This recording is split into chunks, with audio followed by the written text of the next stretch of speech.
Thank you. Whittier Wildcats. I'm so excited to be able to read Chapter 10 and Chapter 11 of James and the Giant Peach to you. Chapter 10. It was quite a large hole, the sort of thing an animal about the size of a fox might have made. James knelt down in front of it and poked his head and shoulders inside. He crawled inside. He kept on crawling. This isn't just a hole, he thought excitedly. It's a tunnel. The tunnel was damp and murky, and all around him there were curious bittersweet smell of fresh peach. The floor was soggy under his knees. The walls were wet and sticky, and peach juice was dripping from the ceiling. James opened his mouth and caught some of it on his tongue. It tasted delicious. He was crawling uphill now, as though the tunnel were leading straight toward the very center of the gigantic fruit. Every few seconds he paused and took a bite out of the wall. The peach flesh was sweet and juicy and marvelously refreshing. He crawled on for several more yards, and then suddenly, bang, the top of his head bumped into something extremely hard, blocking his way. He glanced up. In front of him there was a solid wall that seemed at first as though it were made of wood. He touched it with his fingers. It certainly felt like wood, except that it was very jaggedy and full of deep grooves. "Good heavens," he said, "I know what this is. I've come to the stone in the middle of the peach." Then he noticed that there was a small door cut into the face of the peach stone. He gave a push. It swung open. He crawled through it, and before he had time to glance up and see where he was, he heard a voice saying, "Look who's here," and another one saying, "We've been waiting for you." James stopped and stared at the speakers, his face white with horror. He started to stand up, but his knees were shaking so much he had to sit again on the floor. He glanced behind him, thinking he could bolt back into the tunnel the way he had come, but the doorway had disappeared. There was now only a solid brown wall behind him.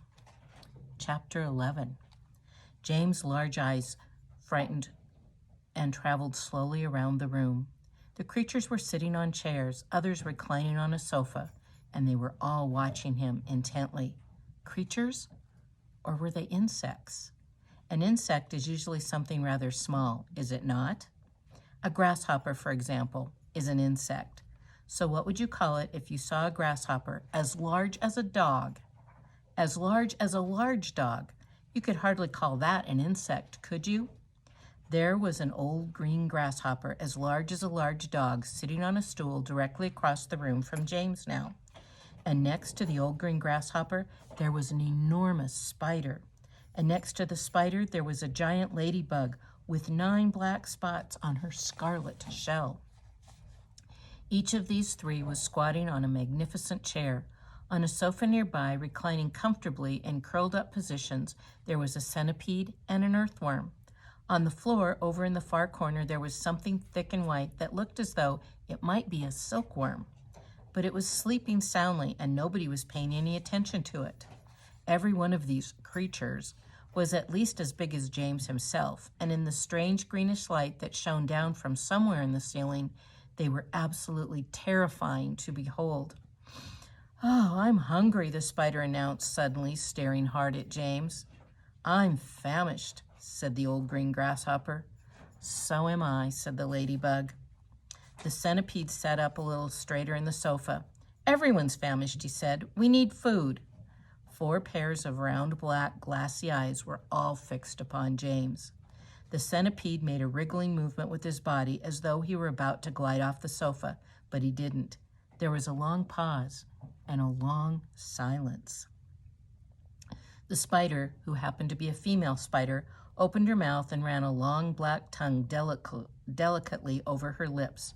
"Aren't you hungry?" she said suddenly, leaning forward and addressing herself to James.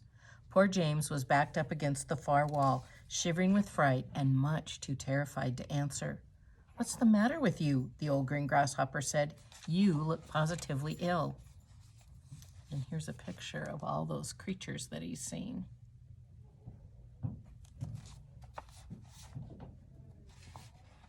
"He looks as though he's going to faint any second," the centipede said.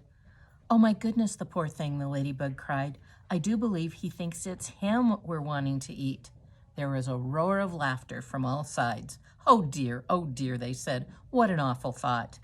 You mustn't be frightened, the ladybug said kindly. We wouldn't dream of hurting you. You are one of us now. Didn't you know it? You are one of the crew. We're all in the same boat.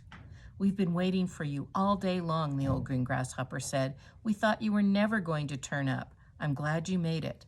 So cheer up, my boy, cheer up, the centipede said. And meanwhile, I wish you'd come over here and give me a hand with these boots. It takes me hours to get them off by myself. Thank you for listening.